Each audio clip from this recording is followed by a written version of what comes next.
Hello, everyone. Welcome to the Pot of Gold podcast, where we talk about finances, wealth generation, and real estate investing. Today on the show, I have Gradey Iverson from Blissbase Ventures, and they basically help people who are in medical situations find housing, or other people who are medical related or adjacent with the ability to find a place to live when they're out on their, what would you call it? It's like, is it a sabbatical or is it more of recovery? Recovery. Okay. Well, basically, the thing is I was really excited to interview Gradey, and he went and had the gall to trim back that marvelous mustache that he had before our interview. So I don't know. Sometimes you just can't help people. I miss it, man. It was a tough choice, but had to be made. Yeah, well, I imagine I'll probably do it at some point as well. It gets to a certain point where it just tries to get into your food. And I still catch myself going like, oh, it's gone. It's like when you grow your hair out and you cut it and you catch yourself shaking your head after the shower or something and get whiplash. Well, I've got mustache lash. There you go. It's a post-traumatic stress syndrome. You're going through the grief process. Yeah, I can't even look in the mirror right now. It's disappointing in myself. Not really, but more of a, who is this guy? Yeah, well, I definitely think my son would do that if I were to shave my beard off, because he's 2.5 now, and I haven't been clean shaven in 7 or 8 years. So awesome. So I'm gonna kind of take over really quick, just because I want to clarify something with Blissbase Ventures, right? Okay. We're creating home-like housing for people going through different medical situations, and so we'll help get people into a house, like say family member got in a car accident and they're a ways away and they need a support system, but they don't have the money. And, maybe they need a place to recover after surgery, but they may not have the funds. And that's where we're creating these bliss-based housing to facilitate that, so we can help pick up these properties, get them set up for, if it's in a specific area of like knee surgeries. Well, we know knee and back, we're going to have to do wheelchair accessibility and have those amenities there. And so that's what. Okay. So I was under the impression that was the case, but I thought you were also helping people who are like traveling nurses and stuff by supporting them with their house. We do as well, but that's not the main focus, because you can do that with a single family rental or a condo rental or anything like that. But we want to be able to reach out and help more people going through the more difficult situations is the main goal. No, thank you so much for clarifying that. I knew that was part of it. I just didn't realize that was the main focus. Yeah. So exactly how did you get started into this? What sparked all this, and why choose that niche? That is a long story, and I'll do my best to make it short. But my journey in real estate started young, and then I lost it. I got into a great job and, was in a great W-2 secure job, working, making decent money, and my life needed to change. I was missing that spark, that passion, that stuff that really moved me forward. And it led me into a journey of finding myself back into, hey, I've always been interested in real estate. Why don't I figure this stuff out? So I started did day trading, started a digital marketing agency, started a credit card processing company. And then nothing was really feeling like I was being able to reach the people I wanted to and to help out how I really wanted to help. And then lo and behold, fell back into real estate and started really learning about different ways of getting into properties. Got into a group called Sub 2, learned about creative financing. Actually had some old timers back home in Alaska that told me about how they picked up properties, which was all creative financing. And it really helped push me forward and being seeing the opportunity to help people out, to help more than just one business, more than just one person, to really broaden the reach. And that's where I truly fell in love with the aspect of real estate. And that led me to joining a few other mentorships and finding my business partner, Tiffany, who's just amazing. And both of our ultimate visions of wanting to help people and taking situations that happen to us, within family, friends, and to us personally, and saying, hey, we need to change this. We need to find something that's going to figure out a way to help those people in those types of situations, because it can be tough. Yeah. And that led us to creating Blissbase Ventures. And so we're like, we knew things that we saw in our situations. It's like, well, why don't we be the change that we're talking about? Let's do it. And with that, we also created a nonprofit, accredited nonprofit that will help with, bringing support systems in for helping families get to loved ones in those situations. There's a whole lot of different aspects that go into it, and it could take up the whole show just breaking it down. Oh, yeah. Well, But we're trying to help people who are just getting started. And I definitely want to be able to connect you with people who also feel strongly about things like this. The fact that we want to help other people it's more than just making money. It's about trying to make an impact in other people's lives. And exactly. I totally 100% support that. So let's go into that a little bit and see what we can do to figure out how to help people connect and take part in the effort. Sure. Where do you want to start? Well, let's say I am a person who has this family member or a loved one that's going through this hard thing, and I need to be close to the hospital for supporting them in the fact that they're going through this hard thing. What does it look like for me as a person who wants to have the support that you're providing? Where does that come from, or how does that start? So that is where the nonprofit is there to help. So we're building up those funds in the nonprofit to help those people in those situations. So it's reaching out to a Good Day Society, which is the nonprofit. And, there's a website where you can get on, ask for more information, start talking to people and say, hey, here's the situation going on. I need help. And then it starts a process of getting a hold of someone within the Good Day Society Foundation and having the conversations, those tough conversations of what's going on, how can we help, figuring out exactly how we can get you to where you need to be. Is it, hey, I just need a plane ticket to get out there. We've got a place to stay, all this, but this is what's going on.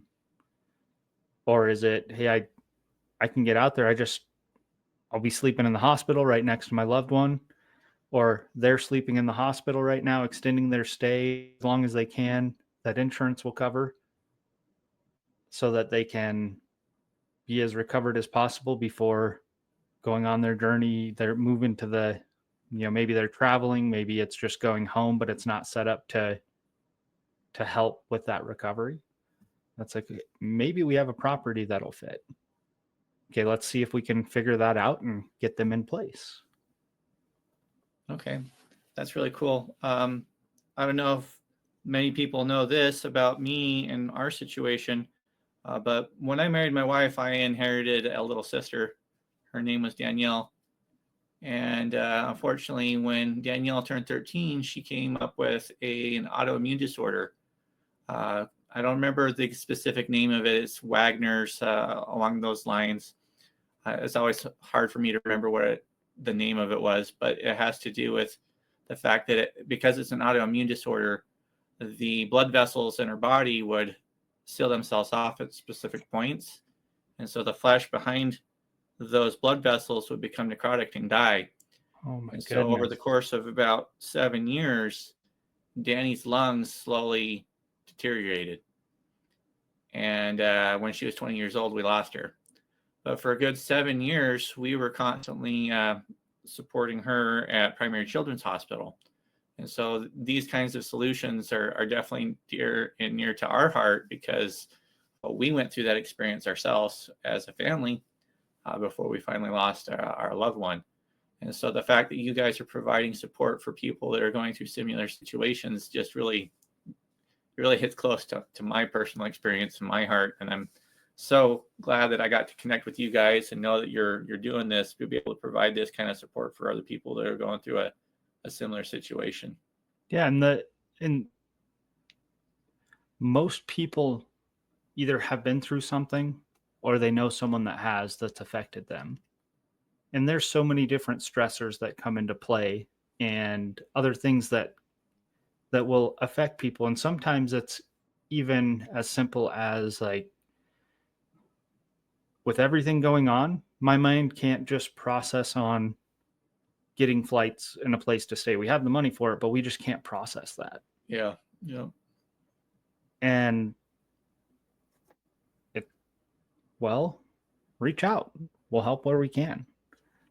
That's one thing that I love about what we're doing is it's all at the heart of helping people, helping them get through these situations and continue to grow.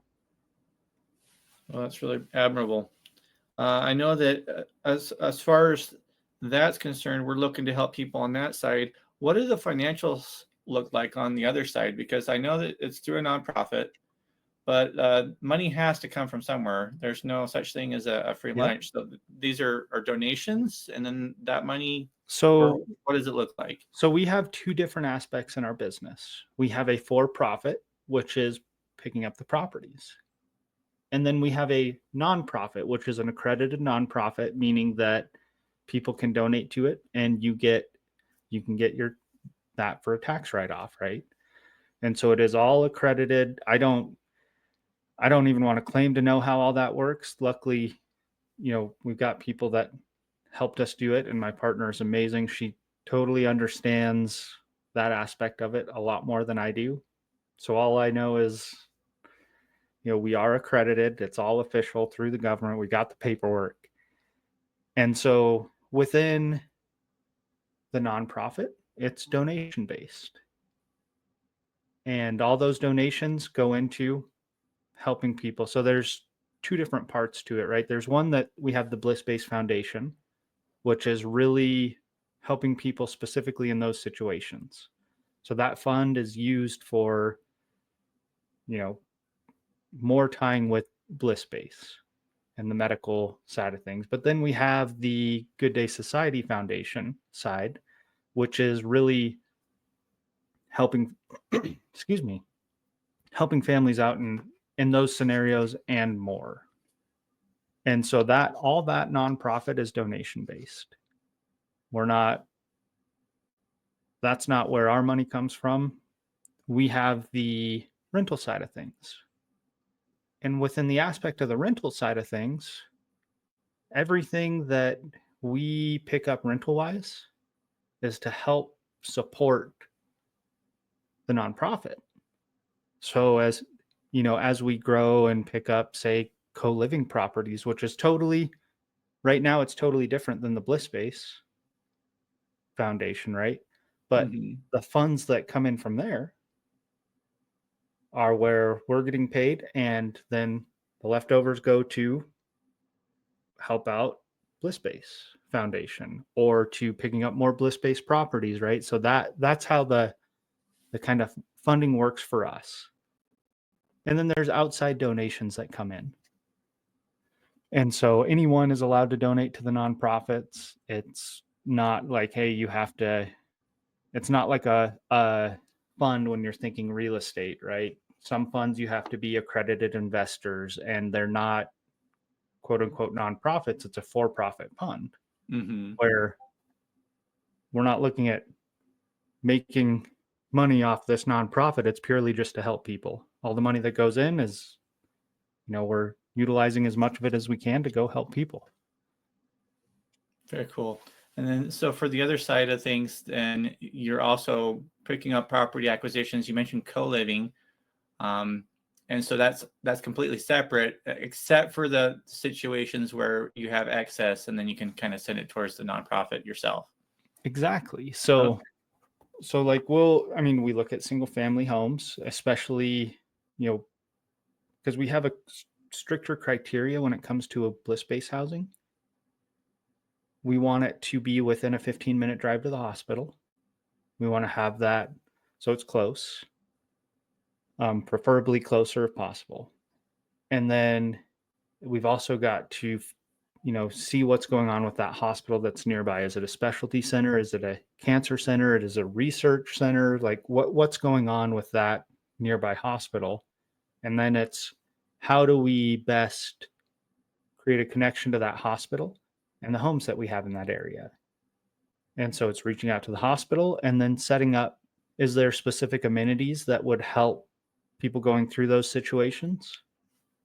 So, like back knee specialty, it's most likely wheelchair accessibility. Maybe it's something where, like within cancer stuff and chemo, it's air quality, it's cleanliness, it's with everything we want it to be clean, but it's a higher focus on that so people don't have to be masked up 24/7 after chemo. Mm. And so there's a lot of different aspects that you have to look at when it's a bliss-based home. Okay. And it's all aimed at helping people with their specific scenarios. I like the fact that it's within 15 minutes of the hospital. That makes sense to me. And then as far as your other properties or even the Blissbase properties, how is it that you're sourcing the properties? So we are looking at deals we're talking to wholesalers, right? The people that are taking their time to reach out to people with homes in different situations and getting that under contract. And then if the property fits and we can make it work, we'll take that contract over and take the home from them. And then we also talk with realtors all around and building those relationships. Okay, so typically a lot of the normal acquisition channels for real estate investors then. Exactly. Okay. It's just your property criteria might not match what a lot of investors are looking for because of the specific utility of what you're doing. And that's where, yes, if we're only looking at like all we need right now is bliss-based homes and we have the funds to move forward and to just get a bunch of homes, or if we have a specific hospital that's reached out to us and said, hey, we'd love for you guys to get some more homes in this area, then it's like, okay, we're focused here. We need bliss-based homes right here. But we also work with, we want to be able to support this as much as possible. And so we look at rentals and rental properties in other areas as well. So like pad split or co-living is a big one right now. Mm-hmm. Those will help support getting more bliss spaces in the business, right? Because we are a business. We have to run in a profitable way so that we can sustain a long-term gain, right? So we can keep this going and be able to help people, until when I pass away, it can keep going. And that's what we want. And so if we don't have that support to keep it moving, then this business then does not become profitable and it makes it a lot tougher. Yeah, like I mentioned earlier, there's no real thing as a free lunch. You have to have some kind of fuel for the engine to run. Exactly. Well, very cool. I like how this is all structured and how things are put together. I guess my question now is what kind of problems or issues have you run into as you've tried to set everything up and get this thing going? Oh, that's a great question because there's, you watch, if you're on social media a lot, you see all these awesome people who have done some great things in real estate. And it's like, they make it sound so easy. And it is easy, but it takes work. And there's a lot of different aspects to it that you need to understand, or you need to have someone on your team that understands. And so for me, really putting myself out there and getting out there to call people and start, I always like, I don't want to be a bother. I don't want to bug people. I don't want to be that, oh, the phone's ringing. Hello. No, hang up. It's like, Oh, it's Grady. yeah, that's, I like when I call people and they're excited to answer the phone, right? It's not like I'm calling my brother for the 13th time today and he's like, what? Yeah. Okay, that's not happy. And getting over that was tough because I still have to do outreach. We still have to call people that I've never met, never talked to, have no clue who they are, and they don't know who I am. From realtors to hospitals to sometimes even, hey, I've got a friend that's got a home. You want to call them and see if you can help out? It's like, okay, I don't know anything about them, their situation, or what's going on. Yeah, I'm another one of those crazy investor dudes. Here's what we're doing. And getting over that aspect was tough for me. And so that was a struggle. But then in building the business and structuring it, I mean, I went through building, a couple other businesses before this that just didn't quite work out. They weren't what my heart was passionate about, and I couldn't keep myself going with those businesses. So I have started the whole process, right? I understood the basics of getting a business started, LLC formation, tools that you need, making sure that you have some sort of plan to move forward and how the business is going to move forward. And luckily, I found an awesome business partner who also has done the same thing. And we're on the same page for a lot of things. Well, then the other part was finding those properties. And we still struggle with finding properties that can actually be a profit. That, from multiple different types of financing situations, right? You can buy a property cash. You can use a bank. You can get a bank loan. You can use private money or other people's money and use them as the bank. And there's so many different options out there. But you have to look at the numbers and you have to make sure that, hey, this is something that is not going to drag the business down, but keep building the business up while we grow. And your business partner's Tiffany, is it Muniz? Okay. I've talked to her a little bit, but I'll go ahead and include her information in the YouTube description so that people can look into her social media stuff as well. No, I think you're 100% right about that. I personally have also had a hard time getting around do I want to talk to people? Because I don't know if I've always been an introvert, but after some of the things that happened to me with the assault and everything, it was a lot harder to reach out and talk to strangers than it ever was before. But thankfully, doing the real estate investing has kind of helped me get around it a bit. But what made the difference for you? What was the catalyst to make it to where you said you struggled, but now you're doing it? So when I truly understood, I guess I wouldn't say truly understood, but when I had a better understanding of my passion and what gives me joy in life, and knowing where I'm going with this business, where we're going with Blissbase, it really helped not just motivate me, but push me up to that next level. Say, you know what, Grady, here, this is what's going to light the fire under your ass to keep you going, right? Because if I don't do this right now in our business, who will? If I don't do this, where's the business going to go? Nowhere. We're going to be stagnant. Do I want I saw something last night, actually. It was, if you don't roll the dice, you'll never make the money. It's kind of like a gambling analogy, but it's still the same thing. You don't take any action, no money is made, right? And I was like, there's a price to inaction. I think a lot of people don't recognize that's it there, because you can go throughout your life going to your W-2, collecting a paycheck every 2 weeks, but what is it you're missing out if you're not building something? Yeah. And what kind of impact are you missing out on? How another aspect to that, though, is I came from a lot more manual labor work where the action, I could physically feel it or see it, or, it was very physical on my body and not just a lot. It took a bit for me to truly understand. And I had to change my way of thinking of, I can just sit here and send emails and make phone calls, and like that in my mind never was work. Mm, It never was something that really moved the needle forward for my previous job, my W-2, right? It was always, yeah.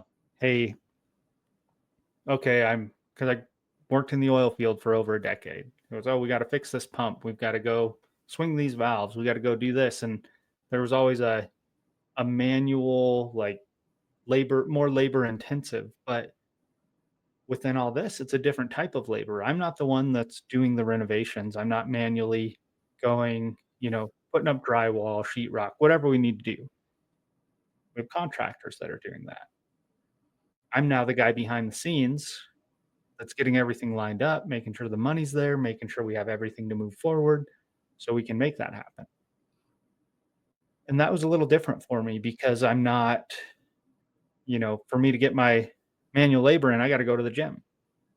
I got to go walk the dogs or figure something out, right? And so the sense of accomplishment, I wasn't seeing it, I wasn't feeling it because that output that I'm used to, right? That So like a physical representation of the work done. exactly Okay.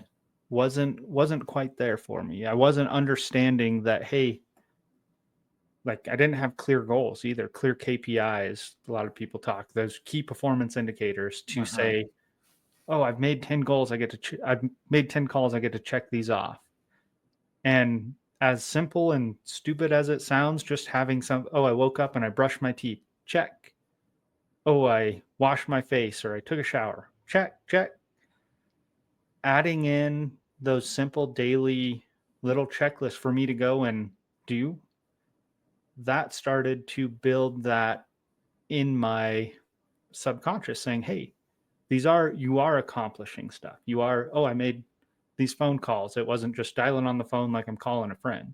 It's like, okay, business call, check, business call, check. Oh, look, I made 48 today or 52, whatever the number is. And that added a whole nother level of, now I get to see something checked off. I know that I'm moving my business forward. And it really has changed changed the game for me, right? So you get that kind of that exterior validation or the physical representation again, similar Exactly. to what you were getting with your physical labor W-2, or does that make sense? Yep. Okay. Better way of putting it. Yeah, it's an interesting phenomena. I've been listening to a lot of Tom Bilyeu from Impact Theory recently. One of the things he says is you're having a biological experience. And so that means that there are things that you can do as a biological being that will provide certain stimulus. And I think what you just described is one of those things. We actually need like a carrot and a stick to help motivate us and keep us on task. Yeah. Those are just it's kind of how we are. Our little lizard brain has certain behaviors that it follows, and we can get caught up in thinking too much if we're not taking action. And all these things, you can learn how they operate, and then once you know how they operate, you can construct the game in such a way that it's easier to win. And I think that's what you were able to do with being able to track your KPIs and start seeing the progress, the indications that you're doing things. Yeah. And I think a lot of part of it too is we've slowly turned into a more instant gratification type of society, right? Yeah. Where we can sit and watch YouTube videos, Instagram videos, Facebook videos, play games on our phone, do all these little things that, they create that dopamine effect, right? Mm-hmm. So they're triggering the parts in your brain to release the dopamine. And I like to think of it as gamifying my work, right? Turning it into a game, making it more fun, making it more, hey, when I reach these, I'm leveling up, right? And so as I start checking these things off, it adds to that whole gamification type of thing where, oh, I got an accomplishment. oh, there's that little drip of dopamine that I needed today. Oh, I hit this goal. It's like, oh man, there's another one. And so the other part to it is learning how to set goals, right? And that's a process that I feel like I'm going to continue to learn because I've got dreams that are up here, and I have to pull back everything to set goals that fit with what I'm doing now. You expand on that a little bit? Do you mean like working from the end goal and back to where you're at, or what exactly are you saying there? I know where I'm going, right? Uh-huh. I have one point, and when I get there, everything's going to change because I don't know where I'm going to be exactly in life. But now it's, how do I get there? Build a basic structure of, okay, I know this and that. And now it's, what are the basics I need to get started? Well, to get a property, I need money to buy the property, and I need a property. And I need to know how to underwrite it. Make sure that it's actually makes sense. Yeah. And so there's aspects to that with, okay, now I have an awesome business partner. Hey, here are the things that we need. We need a property that we know is a good property, and we need money to buy the property. How are we going to do this? And it's coming up with a plan moving forward, but also, I can sit here and say, oh, I could make 150 phone calls today. I definitely can. Now, what's going to happen in those phone calls? It's going to be quick. It's going to be, okay, I got to go run. No, there's no relationship that's going to be built. It's going to be very transactional. And at the end of the day, I'm not really going to feel accomplished. I may be like, yeah, I made 100 calls or 150 calls, but did they actually move us forward in our business? Well, no.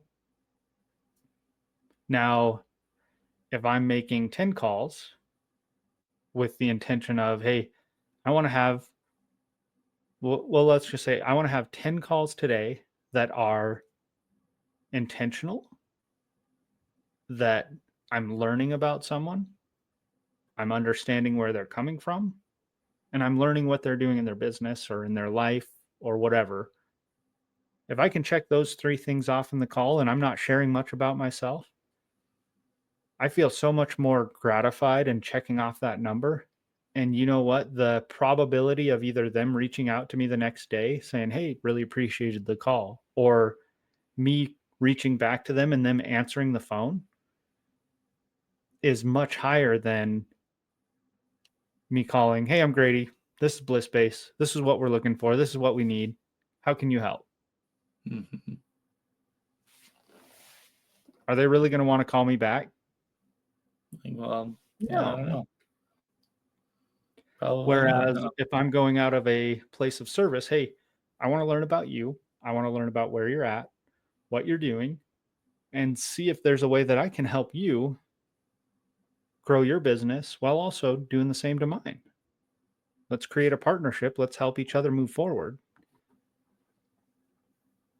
And so learning that, looking at what can I actually do, what's actually going to move us forward, and setting my goals properly. Because I would put, oh, I'm going to make 50 calls today. And I'd get through 15, 20, and I look at it like, I can't check this off. I didn't do it. I got to go back and talk to my partner and say, yeah, I didn't reach the goals that we set this morning. So, but I got a couple good quality calls in. And then it comes back to accountability, right? Well, Grady, you said you would do this. Why didn't you? Well, this call lasted 45 minutes. This one lasted an hour. Well, now it's just excuses, right? I'm not. And so I've learned that for me personally, I'll set goals way higher than I can achieve them, like on my daily to-dos. And then I'll have to scratch those out and start over. Like, okay, I know this is where I want to be, but if the conversations go how I want, what am I actually going to be able to reach? Got it. And so making them attainable, being realistic about things. And I had a great mentor coach at one point who really helped me work on that. And a big thing they said is instead of starting at, oh, I'm going to do this many, it's spend the first couple days, especially with phone calls or, with emails or even reaching out to people on Facebook. How many can I comfortably reach out to today? Well, let's figure that number out. We're going to give you an hour. We're going to time block this out, right? So you have an hour a day. Spend 1 hour doing that one thing. And what do you get to? Were they good quality conversations? Break down those calls, break down those emails. Okay, so now I know I've done this for 3, 4, 5 days. I know confidently that, say, I only made 10 phone calls and got through 10 phone calls in that hour. Or maybe it was 2, because every day is going to be a little different. But now you have a range to say, I know on a good day, I can get 10 quality conversations or 5 quality conversations in an hour. On a bad day, which is still a good day, because I'm still having a couple quality conversations, I hit 2. Building So if my relationship. goal is, if I know I'm only doing this for an hour, then my goal now is I want to have 3 quality conversations for the hour that I'm purely focused on this type of conversation. I really like that. Taking that hour as like your control in like a scientific experiment. Exactly. And establishing the baseline for what you can compare against. And I would always set these goals, we'll just say, because we're using phone calls, right? I can make 50 phone calls and I've got 3-4 hours. Okay, I'll get these 50 phone calls in and no answer. Oh, great, this person didn't answer. That means I can jump to the next one. And it turned into this thing where it's like, I'm hoping people don't answer. Mm. And then I'm not really moving my business forward at all. Yeah, now you're avoiding the work. Yeah. And so once I really understood how to find my compass, how to, like you said, create that guideline, it was like, okay, now I know I'm doing 3 calls and I'm hitting that a week straight. Let's step it up to 4. Yeah, goes back to optimize after you standardize. Yes. So I love that. you have to develop a habit before you can make it an awesome thing, right? You're not consistent with doing it every day, then how are you going to be the world class at it? Exactly. And so that was a struggle for me, and it still is. Like, I still catch myself setting goals that, even talking with my wife, she's like, are you really going to get that done? Like, well, yeah. She's like, okay, when? It's like, whenever I get it done. It's like, Yeah. is it going to be a year down the line, or is it going to be tomorrow? Like, it's like, Don't oh, cue you're me right. to a due date. No, you're right again. And so it's helped me out in more aspects than just in business. And, having those conversations with my wife and saying, hey, here's my honeydew list. Here's what I can get done in the next 2 weeks. Okay, what am I actually going to get done in the next 2 weeks? It's like, okay, I know this is going to take this much time. So here's 2 things out of the 10 that you had that I'll be able to get done in the next 2 weeks. Like, oh, okay. Well, I really like that. Okay, considering the fact that we've gone over this and talked about goals, what does the future look like for Blissbase Ventures? What do you expect to have happen in 2025? That is a tough one. So we are looking at we're focused on picking up 5 co-living properties in this first quarter. And those are all to add that support that we talked about in the beginning to keep moving Blissbase forward. And that's the major one we're more hyper focused on right now. And then within that is, by the end of the year, we want to be helping 100 families with Blissbase housing. So by the end of the year, 100 families. Yep. And then 5 properties within the first quarter. 5 co-living properties. Co-living properties. Okay. Yep. Important distinction. That makes sense to me. All right. Well, in order to help you with that, how can people contact you in order to be able to take part or even just make donations? They can reach out to me on Facebook. They can reach out to me on Instagram. And then also, I think on both of those, my phone number's in there. They can give me a call, shoot me a text. Any method is open. And then also, I guess I can give you my email. And then they can reach out to me on email as well. Okay. Not sure where your email is coming in here.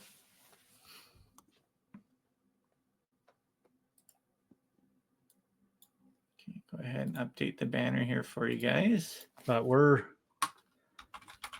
it's a exciting time because a lot's moving forward, and the more we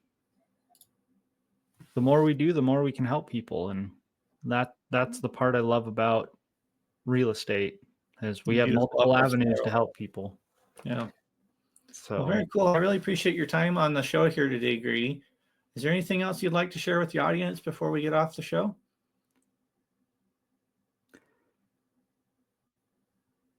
Ooh. What words of wisdom do I have for everybody today?